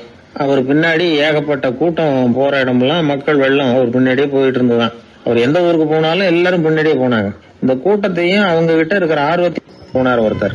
அவரு குருநானக்கோட நண்பர். அவர் நேரா போய் குருநானக்க பார்த்தார். ஆகா, உங்களுக்கு தான் எத்தனை ஆயிரம் சீடர்கள் அப்படின்னார். குருநானக் இதை கேட்டுட்டு லேசா சிரிச்சார், அவ்வளவுதான், பதில் எதுவும் சொல்லல. கொஞ்ச நாள் கழிச்சு குருநானக் ஒரு ஊரை விட்டுட்டு இன்னொரு ஊருக்கு புறப்பட்டார். ஆயிரக்கணக்கான ஜனங்கள் பின்னாடி போனாங்க. சும்மா போல, குரு மகாராஜுக்கு ஜே அப்படின்னு கோஷம் போட்டுக்கிட்டே போறாங்க. ஒரு சாலை ஓரமா போய்கிட்டே இருக்கிறாங்க. திடீர்னு ஒரு இடத்துல ஆகாசத்துல இருந்து செப்பு காசுகள் மழை மாதிரி கொட்டுச்சு. கோஷம் போட்டுக்கிட்டு வந்தவங்க எல்லாம் பாதி பேர் உடனே கலைஞ்சு ஓடினாங்க. அவங்களுக்கு கிடைச்ச செப்பு காசையெல்லாம் பொறுக்கிட்டு மடியில கட்டிக்கிட்டு சொல்லிக்காம கொள்ளாம நழுவி போயிட்டாங்க. அவர் இதையெல்லாம் கவனிக்காம தொடர்ந்து போயிட்டே இருக்கிறார். அடுத்த ஊருக்கு போனார். அங்க மறுபடியும் ஒரு பணமழை. போன தடவை செப்பு காசு கொட்டுச்சு, இந்த தடவை இங்க வெள்ளி காசா கொட்டுது. இப்பவும் இருந்த கூட்டத்துல பாதி பேர் கும்பல் அப்படியே கலைஞ்சு ஓடி போய் முடிஞ்ச அளவுக்கு அதை பொறுக்கிட்டு அப்படியே ஓடிட்டாங்க. குருநானக் தொடர்ந்து போறார். இன்னொரு ஊர்ல மறுபடியும் பணமழை. இந்த தடவை வெறும் தங்க காசா விழுது. இதை பார்த்ததும் மீதி இருந்த கும்பலும் கலைஞ்சு ஓடி போய் தங்க காசை அள்ளிட்டு அம்பேல் ஆயிட்டுது. குருநானக் திரும்பி பார்த்தார். கடைசியா எஞ்சி இருந்தது ஒரே ஒரு சீடர் தான். செப்பு காசு, வெள்ளி காசு, தங்க காசு எதையும் பொருட்படுத்தாம இவர் பின்னாடியே வந்துகிட்டு இருக்கிறார். நீதான்ப்பா என்னுடைய உண்மையான சீடன் அப்படின்னு சொல்லி அவரை வாழ்த்தி அவர்கிட்ட தன்னுடைய பணிகளை ஒப்படைச்சாராம் குருநானக். அவ்வளவுதான் அந்த கதை. அதை கேட்டதும் உண்மைக்கு ஏன் மரியாதை குறைஞ்சு போச்சுங்கிறது புரியுது. நல்லவங்க பின்னாடி போற கூட்டம் குறையறதுக்கு இதுதான் காரணம். காசு தான் முக்கியம்னு நினைக்கிறவங்க அதிகமாயிட்டாங்க இந்த காலத்துல. காசு முக்கியம்தான், இல்லைன்னு சொல்லல. ஆனா காசு நமக்கு அடிமையா இருக்கணும். வேலைக்கார மாதிரி இருந்து வேண்டியதை வாங்கி கொடுக்கணும். நாம காசுக்கு அடிமையாயிடக்கூடாது. அப்படி ஆகும் பொழுதுதான் விவகாரம் ஆரம்பம். இந்த காலத்து குரு ஒருத்தர், அவருக்கு பின்னாடி ஏகப்பட்ட சீடர்கள் இருந்தாங்க. ஒரு காலத்துல ஒவ்வொரு கட்டத்துல ஒவ்வொருத்தரா நழுவி போயிட்டாங்க. இப்ப மிஞ்சி இருக்கிறது ஒரே ஒரு சீடன் தான். ரொம்ப பவ்யமா கையை கட்டிட்டு அவர் முன்னாடி உட்காந்துருக்கிறான். கடைசியில நீ மட்டுமாவது இருக்கியப்பா, அது போதும், நீ தான் எனக்கு உண்மையான சீடன் அப்படின்னாராம் குரு. அதுக்கு அந்த சீடன் சொல்லியிருக்கான், அப்படி இல்லைங்க சுவாமி, நீங்க இப்போ உட்காந்துக்கிட்டு இருக்கிற பீடத்துக்கு அடியில பெட்டியில பணம் வச்சிருக்கிறீங்க, அது எனக்கு தெரியும். அதனால நீங்க எப்போ எழுந்திரிச்சு அந்த பக்கம் போவீங்கன்னு பாத்துக்கிட்டு இருக்கிறேன் அப்படின்னா விழுந்தது. உடனே அவங்களுக்கு ஒரு ஆசை, கபீரை சந்திச்சு பேசணும் அப்படின்னு அவங்க ஆசைப்பட்டாங்க. அவங்க அப்படி ஆசைப்பட்டதுக்கு ஒரு காரணம் உண்டு. ஏன் அப்படி ஆசைப்பட்டாங்கன்னா, 2 ஞானிகளை சந்திக்க வச்சா பல அரிய தத்துவங்களை கேட்கறதுக்கு ஒரு வாய்ப்பு கிடைக்கும். அதனால அவங்க 2 பேரையும் எப்படியாவது சந்திக்க வச்சிடணும் அப்படின்னு அவங்க ஆசைப்பட்டாங்க. அந்த சீடர்கள் தங்களுடைய விருப்பத்தை அவர்கிட்டயே சொன்னாங்க. இது மாதிரி அவர் கபீர் இந்த ஊர்ல இருக்கிறதா தெரியுது, சந்திச்சா தேவையில்லைன்னு. சரி, கபீரை சந்திக்கலாம் ஆனா அவரோட பேசுறத பத்தி நான் எதையும் சொல்றதுக்கு இல்ல அப்படின்னு விட்டார் பரீத். ஏன் கபீரோட நீங்க எதுவும் பேச மாட்டீங்களா அப்படின்னு கேட்டாங்க சீடர்கள். அவரோட பேசுறதுக்கு எதுவும் இல்ல, ஏன்னா எனக்கு என்ன தெரியுங்கிறது அவருக்கு தெரியும், அவருக்கு என்ன தெரியுங்கிறது எனக்கு தெரியும். அப்படி இருக்கிறப்ப நாங்க 2 பேரும் பேசிக்கிறதுக்கு என்ன விஷயம் இருக்க போகுது அப்படின்னாரு அவர். இங்க நிலைமை இப்படி. கபீர் இருக்கிற இடத்துல என்ன நடந்தது தெரியுமா? இது மாதிரி பரீத் காசிக்கு வந்திருக்கிறார் அப்படிங்கிற விஷயம் கபீரின் சீடர்களுக்கு தெரிஞ்சது. உடனே அவங்களும் நீங்க ஷேக் பரீத்தை சந்திச்சு பேசணும்னு அவர்கிட்ட கேட்க ஆரம்பிச்சாங்க. அதுக்கு கபீர் சொன்னாராம், நாங்க 2 பேரும் சந்திச்சுக்கிட்டா ஒருத்தர் கட்டி தழுவிக்குவோம், ஆனந்த கண்ணீர் வடிப்போம், வார்த்தைகளால பரிமாறிக்கிறதுக்கு எங்ககிட்ட எதுவும் இல்ல அப்படின்னாராம். இருந்தாலும் 2 பக்கத்துல இருந்த சீடர்களும் அப்படி நினைக்கல. எப்படியும் இவங்க சந்திச்சுக்கிட்டா கொஞ்சமாவது பேசாம இருக்க முடியாது, ஏதாவது பேசிக்குவாங்க அப்படின்னு நினைச்சாங்க. அதனால தொடர்ந்து வற்புறுத்தினாங்க. கபீர் பரீத்தை தன்னுடைய ஆசிரமத்துக்கு அழைச்சார். அந்த ஊரின் எல்லைக்கே போய் அவரை அழைச்சிட்டு வந்தார். 2 பேரும் சந்திச்சாங்க. ஒருத்தர் கட்டி பிடிச்சுக்கிட்டாங்க. ஒருத்தர் கைய ஒருத்தர் பிடிச்சபடியே ரொம்ப நேரம் நின்றுட்டு இருந்தாங்க. ஆனந்த கண்ணீர் வழிஞ்சுது. கபீர் ஆசிரமத்துல 2 பேரும் மௌனமா உட்கார்ந்துருக்காங்க. ஏதாவது பேசுவாங்கன்னு சொல்லி எதிர்பார்த்துக்கிட்டே 2 பக்கமும் சீடர்கள் காத்துக்கிட்டு இருக்கிறாங்க. பேசுங்கன்னு சொல்லியும் பார்த்தாங்க. அதை கேட்டதும் லேசா சிரிச்சாங்களே தவிர எதுவுமே பேசிக்கலையாம். ஒரு நாள் பூரா இப்படியே போயிட்டுது. அதுக்கப்புறம் பரீத் கபீர் கிட்ட விடைபெற்றுக்கிட்டு புறப்பட்டார். ஏன் நீங்க பேசல அப்படின்னு சொல்லி கபீரின் சீடர்கள் கேட்டாங்களாம். அதுக்கு கபீர் சொன்னார், நாங்க 2 பேரும் உணர்ந்ததை சொல்றதுக்கு வார்த்தைகள் கிடையாது, எல்லாமும் உணர்ந்த பரீத்து கிட்ட பேசுறதுக்கு என்கிட்ட எதுவும் இல்ல, அதனால பேசல அப்படின்னார். இதே மாதிரி பரீத்தின் சீடர்களும் அவர்கிட்ட கேட்டிருக்கிறாங்க, ஏன் நீங்க பேசலன்னு. எங்க 2 பேர்ல யாராவது ஒருத்தர் பேச ஆரம்பிச்சிருந்தாலும் அதை போல முட்டாள்தனம் வேற எதுவும் இருக்க முடியாதுன்னாரு அவரு. ஞானிகள் 2 பேரும் பேசி இருந்தா என்ன ஒரு தெளிவு கிடைக்குமோ அதை விட அதிகமான தெளிவு கிடைச்சுதான் சீடர்களுக்கு. உண்மையின் வடிவமான பரம்பொருள் பேசப்பட வேண்டிய ஒன்றல்ல, அது உணரப்பட வேண்டிய ஒன்று அப்படிங்கறத அவங்க புரிஞ்சுக்கிட்டாங்களாம். ஒரு கணவனும் மனைவியும் ரொம்ப நாள் ஒருத்தர் பிரிஞ்சிருந்தாங்க. பல வருஷங்களுக்கு அப்புறம் அவங்க சந்திச்சாங்க. சந்திச்ச உடனே ஏதாவது பேசலாம்ல, பேசல. 2 பேருமே மௌனமா இருந்தாங்க. இந்த ஞானிகள் மாதிரி ஒருத்தர் ஆர்வமா பாத்துக்கிட்டாங்க, அவ்வளவுதான். அந்த கணவனை தனியா கூப்பிட்டுக்கிட்டு போய் ஒருத்தர் விசாரிச்சார், ஏன்பா இவ்வளவு நாள் கழிச்சு சந்திக்கிறீங்க, நீயாவது முதல்ல வாயை திறக்கப்படாதான்னார். அதுக்கு அவர் சொன்னார், ஏற்கனவே நான் வாயை திறந்ததுனால தானே சார் இவ்வளவு காலமும் பிரிஞ்சு இருக்கிறது மாதிரி ஆச்சு, அதனால அவசரப்படாம பொறுமையா இருக்கிறேன் அப்படின்னாராம். அதனால பேச்சு பெருசுதான், இருந்தாலும் மௌனம் அதை விட பெரியது அப்படிங்கறத ஒரு வாழ்வியல் உண்மையாக நாம புரிஞ்சுக்கணும். ஒரு சீடன் வெளியூர் புறப்படுறதுக்கு தயாரா இருந்தான். ரொம்ப தூரம் போக போறான். திரும்பி வர நாளாகும். புறப்படுறதுக்கான ஆயத்த வேலைகள்ல ஈடுபட்டு இருந்தான். அந்த சமயம் பார்த்து இன்னொரு சீடன் அவங்கிட்ட வந்தான். நம்ம குரு உன்னை அழைச்சிட்டு வர சொன்னார், வா அப்படின்னு கூப்பிட்டான். இவன் உடனே புறப்பட்டு போனான். குருநாதரை பார்த்தான். அவரு காலில் விழுந்து வணங்கினான். வணங்கிவிட்டு எழுந்திரிச்சான். அவ்வளவுதான். குரு ஏதாவது உபதேசம் பண்ணுவாருன்னு எதிர்பார்த்தான். ஆனா நடந்தது என்ன தெரியுமா? குரு அவனுக்கு ஓங்கி ஒரு அடி கொடுத்தார். எதிர்பாராம இந்த அடியை வாங்கினதும் அந்த சீடன் அதிர்ந்து போயிட்டான். பக்கத்துல இருந்த மற்ற சீடர்களும் திகைச்சு போய் நின்னுட்டாங்க. அடி வாங்கின சீடனுக்கு மனசுக்குள்ள குழப்பம்.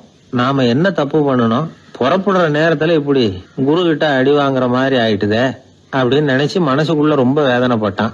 கொஞ்சம் துணிச்சலை வரவழைச்சுக்கிட்டு குருநாதர்கிட்டயே கேட்டுட்டான், சுவாமி நான் என்ன தப்பு பண்ணினேன், என்ன இப்படி அடிச்சுட்டீங்களே, ஒரு வார்த்தை கூட உங்களை எதிர்த்து நான் பேசினது இல்லையே, இவ்வளவு காலமா உங்க விருப்பத்துக்கு விரோதமா ஒரு காரியம் கூட நான் செஞ்சது இல்லையே, வந்ததும் வராததுமா ஒண்ணுமே சொல்லாம என்ன அடிச்சுட்டீங்களே, குருவே நான் செஞ்ச குற்றம் தான் என்ன அப்படின்னு கண்ணீரோட பரிதாபமா கேட்டானா அந்த சீடன். ஆனா அந்த குரு முகத்துல கொஞ்சம் கூட கோபம் இல்லை. அவர் சிரிச்சுக்கிட்டே நின்னுகிட்டு இருந்தாராம். அதுக்கப்புறம் சொன்னாராம், என்னுடைய அருமை சீடனே, நீ ஒரு தவறும் பண்ணல, நான் உன்னை அடிச்சது நீ ஏதோ தப்பு பண்ணிவிட்டேங்கிறதுக்காக இல்ல, நீண்ட பயணம் போக போற, ஞாபகமா ஏதாவது கொடுத்து அனுப்ப வேணாமா, நீ ஞானம் பெற்ற பிறகுதான் திரும்பி வர போறேங்கிறது எனக்கு தெரியும், அதுக்கு பிறகு உன்னை அடிக்க முடியுமா, அதனால இப்ப கிடைச்சிருக்கிற இந்த வாய்ப்பை பயன்படுத்திக்கிட்டேன், அப்போதைக்கு இப்பவே அடிச்சுட்டேன், அவ்வளவுதான், வேற ஒண்ணும் இல்லை அப்படின்னாராம். குரு சிரிச்சுக்கிட்டே இப்படி சொல்றார். இருந்தாலும் இதுவும் ஒரு உபதேசம் தான். அதிர்ச்சிகளால விழிப்படைய வைக்கிறதும் ஒரு வழிதான். இது ஜென் வழி. பெரும்பாலும் அதிர்ச்சியின் மூலமாகவே ஞான தரிசனத்தை அருள்கிறவர்கள் தான் ஜென் குருமார்கள். நம்ம தியானம் தான் ஜென். இந்தியாவில இருந்து சீனாவுக்கு போய் கொஞ்சம் பேர் மாறி வளம் பெற்று ஜப்பான்ல ஜென் ஆகி வளர்ந்துருக்குது, அவ்வளவுதான். ஜென்கிறது தியானம். எதை நினைச்சும் தியானிக்கிறது இல்ல, எல்லாத்திலையும் தியானம் இருக்கிறதா சொல்லுது ஜென். பேசுறது, இருக்கிறது, நடக்கிறது, சாப்பிடுறது, சிரிக்கிறது, தூங்குறது, தொழில் செய்யறது அல்லது சும்மா இருக்கிறது எல்லாமே தியானம் தான். சென்கிறது ஒரு சுய தரிசனம், தன்னைத்தானே அடையாளம் கண்டுகொள்கிறது தான். அது இல்லாத எதையும் தேடி கண்டுபிடிக்கிறது இல்லை. சென் மார்க்கத்தை பத்தி ஓஷோ என்ன சொல்றாரு தெரியுமா? காணாமல் போன தன்னுடைய மூக்கு கண்ணாடி தன்னுடைய மூக்கின் மேல் இருப்பதை கண்டுகொள்வது போன்றது சென் அப்படிங்கிறார். நம்மால் ஒருத்தர் இன்னொருத்தர் முகத்தை ரொம்ப நேரமா உத்து பார்த்துக்கிட்டு இருந்தார். என்ன பாக்குறீங்கன்னாரு அவரு. நீங்க போட்டிருக்கீங்களே மூக்கு கண்ணாடி, அதை தான் பாக்குறேன்னாரு இவரு. நீங்க அப்படி பாக்குறதுக்கு விசேஷ காரணம் ஏதாவது உண்டான்னு கேட்டார் இவர். உண்டுன்னார். என்னன்னு கேட்டார். நேத்திக்கு காணாம போன என்னோட மூக்கு கண்ணாடி அது அப்படின்னாராம் இவர். எதிர்காலத்தை நினைச்சா எனக்கு ரொம்ப பயமா இருக்கு சார் அப்படின்னு சொல்றவங்க நிறைய பேர் இருக்கிறாங்க. அதாவது பயப்படாத மனிதர்கள்னு யாருமே கிடையாது. ஒவ்வொருத்தருக்கும் ஒவ்வொரு விதமான பயம் இருந்தாலும் ஒட்டுமொத்தமா பாக்குறப்போ மனிதனுக்கு 6 விதமான பய உணர்வுகள் வரலாம் அப்படின்னு பெரியவங்க சொல்றாங்க. எல்லா விதமான பயமும் இந்த 6 வகைக்குள்ள அடக்கம். அந்த 6 வகை பயமும் 6 எதிரிகள் மாதிரியா.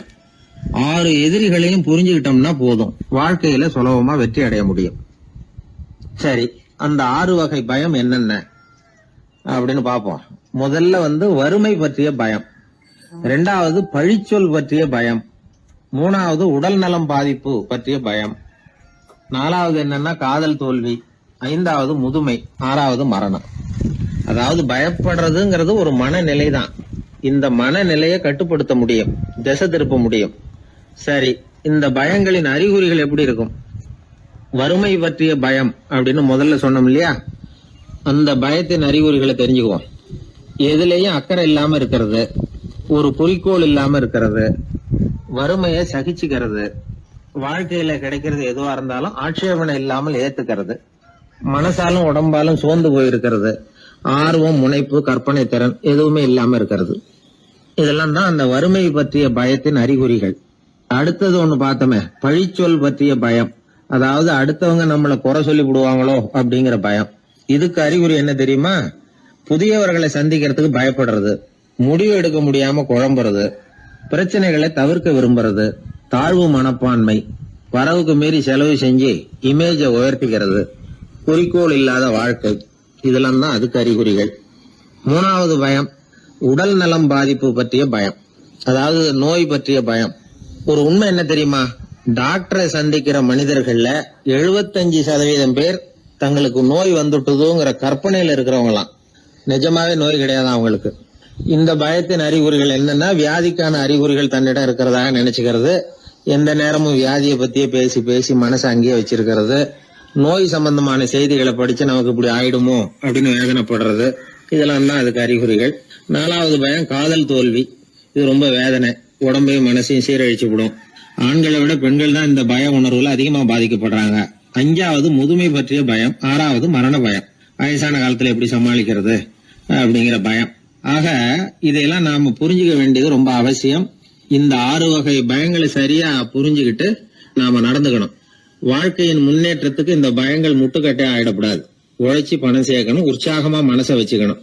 மனசை கட்டுப்படுத்துகிற மார்க்கம் தெரிஞ்சுக்கிட்டா போதும், எல்லாம் சரியா வந்துடும். நம்ம ஆள் ஒருத்தன் சொன்னான், சார் எனக்கு வறுமை பற்றிய பயம்தான் இருந்தது, ஒரே ராத்திரியில 30,000 ரூபாய் தயார் பண்ணிவிட்டேன், இப்ப எனக்கு இன்னொரு பயம் வந்துட்டுதுன்னா. என்ன பயம்னு கேட்டாங்க. போலீஸ் கண்டுபிடிச்சிருமோங்கிற பயம்னா. இது இந்த பயத்துல அடங்காது. அதனால அஞ்சி சாவார், அஞ்சாத பொருள் இல்லை அப்படின்னு பாரதி சொன்னார் இல்லையா? அது மாதிரி பயத்தை புரிந்து கொண்டு அதற்கு தகுந்த மாதிரி நம்முடைய வாழ்க்கையை அமைத்துக் கொள்ள வேண்டும். அப்படி அமைத்துக் கொள்ளுகிறவர்களுக்கு வெற்றி நிச்சயம். ஒரு ஊர்ல ஒரு குரு இருந்தார். ஒரு நாள் அவரை தேடிட்டு ஒருத்தன் வந்தான். உனக்கு என்ன வேணும்னு கேட்டார் குரு.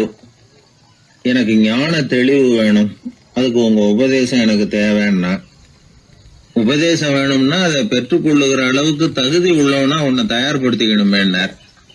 அதுக்கு நான் என்ன செய்யணும் சொல்லுங்கன்னா, முதல்ல நீ செய்ய வேண்டியது என்னன்னா, உங்ககிட்ட இருக்கிற எல்லா கெட்ட குணங்களையும் விட்டுட்டு 1 வருஷம் கழிச்சு வா, அப்புறம் பாக்கலான்னாரு. அவ்வளவுதானே, சரின்னு சொல்லிவிட்டு அவன் போயிட்டான்.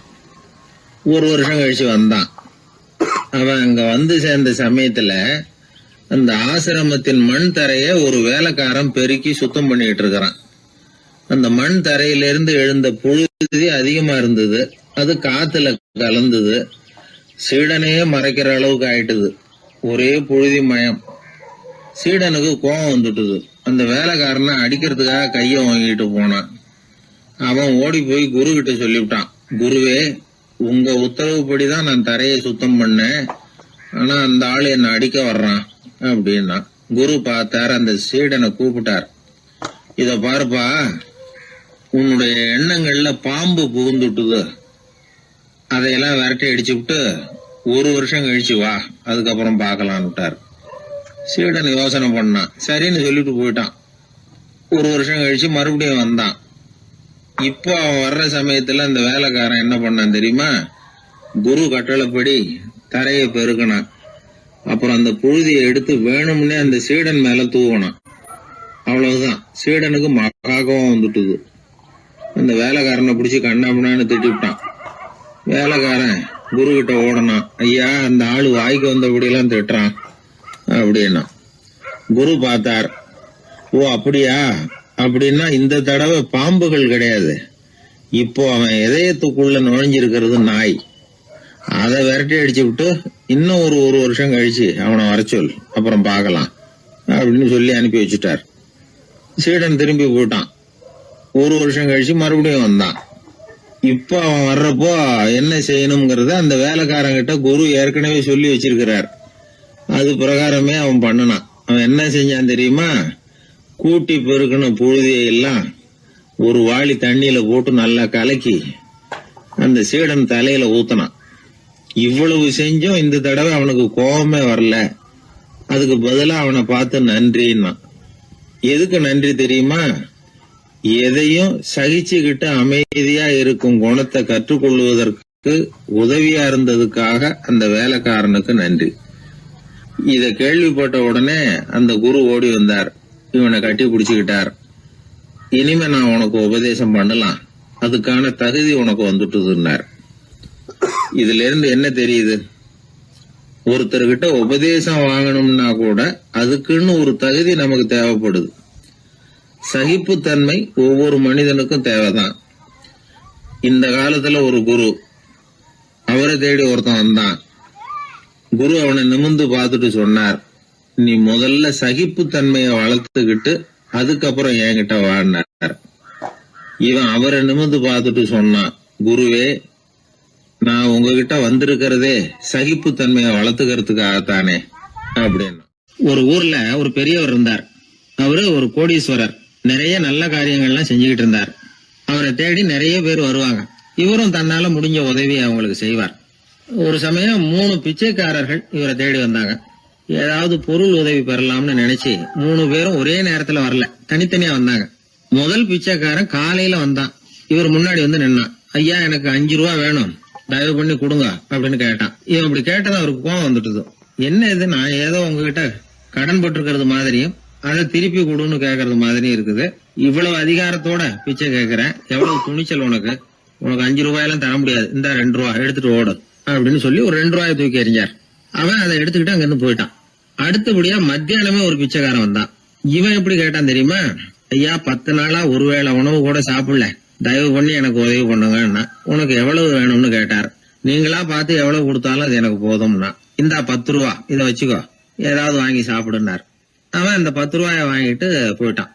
அதுக்கப்புறமா சாயந்தரமா 3வது பிச்சைக்காரன் வந்தான். இவன் கேட்ட விதம் எப்படி தெரியுமா? மகாராஜா, உங்களுடைய உயர்ந்த குணத்தை பத்தி நான் நிறைய கேள்விப்பட்டிருக்கிறேன், அதனால உங்களை பார்த்து தரிசனம் பண்ணிவிட்டு போகலாம்னு வந்தேன். அற வழியில வாழ்ந்து கொண்டிருக்கிற நீங்கள் தான் கண்கண்ட தெய்வம் அப்படின்னா. உடனே அந்த பெரியவர் என்ன சொன்னார் தெரியுமா? ஐயா, தயவு பண்ணி உட்காருங்க, நீங்க ரொம்ப களைச்சு போய் வந்திருக்கிறீங்க, முதல்ல சாப்பிடுங்க, மத்ததெல்லாம் அப்புறம் பார்க்கலாம்னு சொல்லி அவனை உட்கார வச்சு சாப்பாடு போட்டார். அவன் சாப்பிட்டு முடிச்சான். அதுக்கப்புறம் இவர் கேட்டார், இப்ப சொல்லுங்க, நான் என்ன பண்ணணும் உங்களுக்குன்னார். அந்த பிச்சைக்காரன் இந்த அன்புக்கு நிகழ்ந்து, ஐயா, பசியோட வந்தேன், அறுசுவை விருந்தே படைச்சுட்டீங்க, அது போதும், எனக்கு வேற எதுவும் தேவையில்லை, நீங்க என் பேர்ல காட்டுற அன்பை நான் எப்பவும் மறக்க மாட்டேன், உங்களுக்கு எல்லாம் நல்லபடியா நடக்கும், உங்களுக்கு ஒரு குறையும் வராதுன்னா. இவனுடைய பரிவான இந்த வார்த்தைகள் அவர் மனசை தொட்டுது. அவன் பேர்ல இருந்த அன்பு பல மடங்கு அதிகமாச்சு. அதோட விளைவு என்ன தெரியுமா? இத பாருப்பா, இனிமே நீ வெளியில எங்கேயும் போக வேணாம், இங்கேயே இருந்துருன்னார். தன்னுடைய பங்களாவுக்கு பக்கத்திலேயே அந்த ஆளுக்கு ஒரு வீடும் கட்டி கொடுத்தார். கடைசி வரைக்கும் அந்த ஆளை தனக்கு பக்கத்திலேயே வச்சுக்கிட்டார். இந்த கதைய சுவாமி சிவானந்தர் சொல்லியிருக்கிறார். இறைவன் அந்த கோடீஸ்வரன் மாதிரியாம். அந்த 3 வகையான பிச்சைக்காரர்களும் 3 வகையான பக்தர்களாம். இன்றைக்கு உள்ள பக்தர்கள்லாம் இந்த 3 வகையில ஒரு வகையை சேர்ந்தவங்களா தான் இருப்பாங்க. முதல் வகை தான் அதிகமா இருக்கும். 3வது வகை ரொம்ப அபூர்வம். நம்ம ஊர் பக்கம் ஒரு பெரியவர் இருந்தார். அவர் செலவு பண்ண பயப்படுவார்.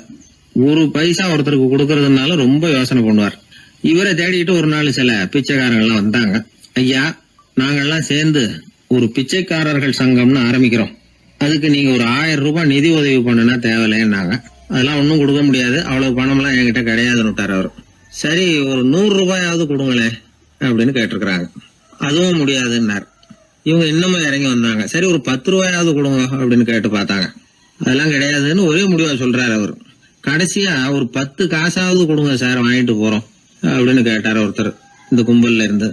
அது கூட என்கிட்ட கிடையாதுன்னு ரொம்ப துல்லியமா சொல்லிவிட்டாரு அந்த பெரிய மனிதர். அதாவது எதுவுமே கொடுக்க முடியாது, நீங்க போயிட்டு வாங்கன்னு விட்டார். அப்ப இந்த கும்பல்ல இருந்து ஒருத்தர் சொன்னார், சரி நீங்க எதுவுமே தர முடியாதுங்கிறீங்க, அப்படின்னா ஒண்ணு செய்யுங்களேன்னாங்க. என்ன செய்யணும்னார். பேசாம நீங்களும் எங்க சங்கத்துல ஒரு மெம்பரா சேர்ந்துருங்க அப்படின்னாங்களாம். இப்படி இருக்கிற மனிதர்கள் அதிகம். அதனால இந்த 3 பிச்சைக்காரர்கள் அப்படிங்கிற இந்த கதையிலிருந்து நாம புரிந்து கொள்ள வேண்டியது, எப்படி பேசணும், எப்படி பக்தி செலுத்தணும், எப்படி இந்த உலகத்துல வாழணும் அப்படிங்கிற கருத்து பூராவும் இந்த அறவுரையிலிருந்து நாம புரிந்து கொள்ளலாம். மனுநீதி சோழன் வரலாறு நமக்கு தெரியும்.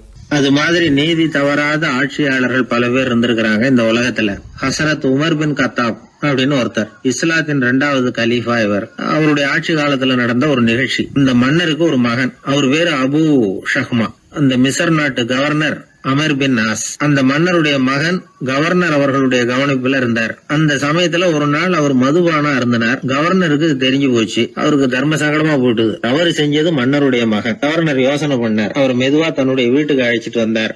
அதிகமா அவரை கஷ்டப்படுத்தாம ஒரு சின்ன தண்டனை கொடுத்து பிரச்சனையை தீர்த்துட்டார். ஏதோ பேருக்கு ஒரு தண்டனை, அவ்வளவுதான். இது நடந்து கொஞ்ச நாள் கழிச்சு மன்னருக்கு இந்த விஷயம் தெரிஞ்சு போச்சு. தன்னுடைய மகன்கிறதுனால கவர்னர் லேசான தண்டனையோட விட்டுட்டார் அப்படிங்கறத புரிஞ்சுக்கிட்டார். உடனே கவர்னருக்கு தகவல் அனுப்பினார். அமர் பின் ஆஸ் அவர்களே, என்னுடைய மகன் மதுபானம் அருந்தி இருக்கிறான். அது உங்களுக்கு தெரிஞ்ச உடனே தண்டனை கொடுத்திருக்கிறீங்க. கலீஃபாவின் மகன்கிற காரணத்தினால குறைவான தண்டனையை கொடுத்ததாக கேள்விப்படுறேன். இது ஷரியத்தின்படி மாபெரும் குற்றம். உங்களுடைய நடத்தையும் மன்னிக்க கூடியதல்ல. இந்த கடிதம் கண்ட உடனே மகன் அபு ஷஹ்மாவை மதீனாவுக்கு அனுப்பி வைக்க வேண்டியது அப்படின்னு கடிதம் எழுதினார். அதை பார்த்தார் கவர்னர். உடனே கலீஃபாவின் மகனை மதீனாவுக்கு அனுப்பி வச்சார். மன்னர் முன்னாடி நீதி விசாரணை நடக்குது. தன்னுடைய மகனுக்கு சவுக்கடி வழங்கும்படியா உத்தரவிடுறார் ஹசரத் உமர் பின் கத்தாப். தண்டனை நிறைவேற்றப்பட்டது. கூடியிருந்தவர்கள்லாம் ஐயா கொஞ்சம் கருணை காட்டுங்க அப்படின்னு சொல்லி மன்னர்கிட்ட வேண்டிக்கிட்டாங்களாம். இந்த வேண்டுகோளை மன்னர் ஏத்துக்கல. நீதியின் முன்னால் தந்தை மகன் அன்பு நேசம் உறவு இந்த முறைகளை எல்லாம் கவனிக்க முடியாது. குற்றம் செஞ்சவர் தண்டிக்கப்பட வேண்டியவர், அவர் யாரா இருந்தாலும் சரி அப்படின்னாராம். எல்லா ஆட்சியாளர்களுமே கவனிக்க வேண்டிய ஒரு செய்தி இது. அவர் ஒரு நாள் தன்னுடைய அரசாங்க கணக்கு வழக்குகளை பார்த்துட்டு இருக்கிறார். அந்த சமயத்துல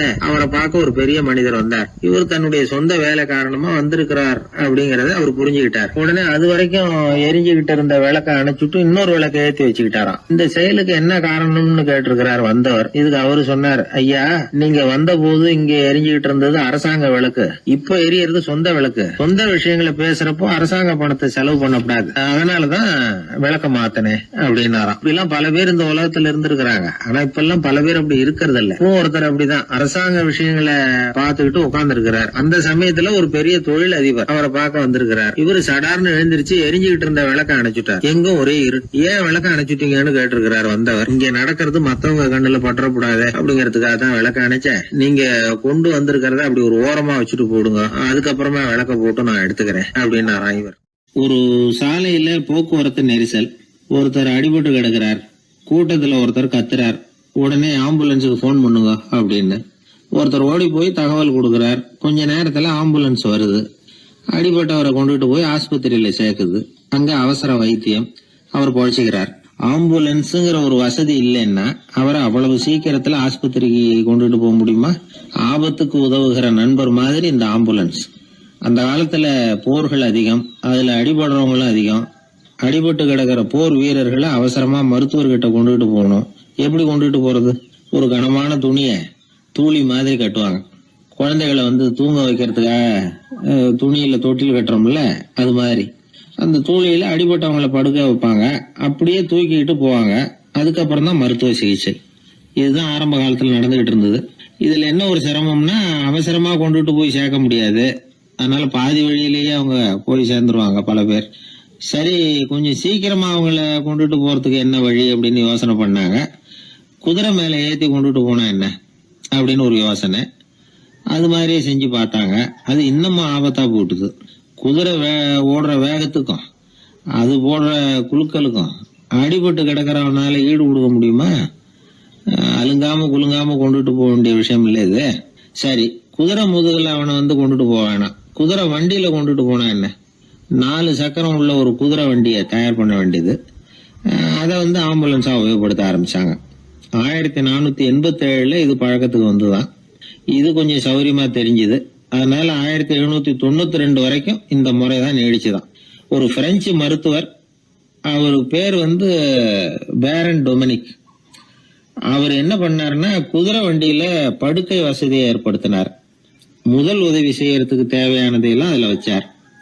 எங்கேயாவது ஒருத்தர் காயம் போட்டிருக்காருன்னு தெரிஞ்சதுன்னா அங்கேயே போய் வேண்டிய உதவிகளை பண்ணார். தன்னார்வ தொண்டர்களையும் இந்த பணியில அவர் ஈடுபடுத்தினாராம். 1864 ஜெனீவா ஒப்பந்தம் ஏற்பட்டது இல்லையா, அப்பதான் ஆம்புலன்ஸ் சர்வீஸுக்கு மோட்டார் வாகனங்களையும் பயன்படுத்தலாம் அப்படின்னு முடிவு பண்ணிருக்கிறாங்க. அந்த சமயத்துல இன்னொரு விதமான ஆம்புலன்ஸ் சேவையும் நடந்துதான். அதாவது ராட்சத பலூன்கள் இருக்குல்ல, அதையெல்லாம் ஆம்புலன்ஸா பயன்படுத்தி இருக்கிறாங்க. முதல் தடவையா அமெரிக்காவில் 1930 தான் ஒரு முழுமையான ஆம்புலன்ஸ் வாகனம் நடமாட ஆரம்பிச்சுதான். அதாவது அதுல ஆக்சிஜன் சிலிண்டர் இருக்கும், ட்ரிப்ஸ் மாதிரி அவசர தேவை உபகரணங்கள் இருக்கும், ஒரு மருத்துவர் இருப்பார், ஒரு நர்ஸ் இருப்பாங்க. இப்படிப்பட்ட ஒரு ஆம்புலன்ஸ் வசதி வந்த பிறகுதான் பல உயிர்களை காப்பாற்றக்கூடிய ஒரு நல்ல வாய்ப்பு ஏற்பட்டது. இப்பெல்லாம் இந்த ஆம்புலன்ஸ் சேவை எவ்வளவோ முன்னேற்றம் கண்டிருக்கு. மோட்டார் வாகனம் மட்டும் இல்ல, படகு, ஹெலிகாப்டர், விமானங்கள் இதெல்லாம் கூட இப்ப இந்த பணிக்கு ரொம்ப உபயோகமா இருக்கு. ஆபத்துல இருக்கிற ஒரு மனுஷனை பார்த்துட்டா உடனே அவனை காப்பாத்தணுங்கிற எண்ணம் இன்னொரு மனுஷனுக்கு ஏற்படத்தான் செய்யுது. அதனாலதான் காலம் ஏதோ கொஞ்சம் ஒழுங்கா ஓடிட்டு இருக்குது. அடிபட்டு கிடக்கிற ஒருத்தனை பார்த்த உடனே ஆம்புலன்ஸுக்கு போன் பண்ணத்தான் ஓடுவோம் யாரா இருந்தாலும். ஒரு ஆள் அடிபட்டு விழுந்தான், அதை பார்த்த உடனே ஒருத்தன் அவசரமா ஓடினான். கொஞ்ச நேரத்துல இன்னொருத்தரை கூட்டிட்டு அங்க நிக்கிறான். யாரா அது, உனக்கு தெரிஞ்ச டாக்டரா அப்படின்னு கேட்டிருக்காங்க. இல்லைங்க, அவன் என் கூட பிறந்த தம்பி. ஆக்சிடென்ட்னா எப்படி இருக்கும்னு ரொம்ப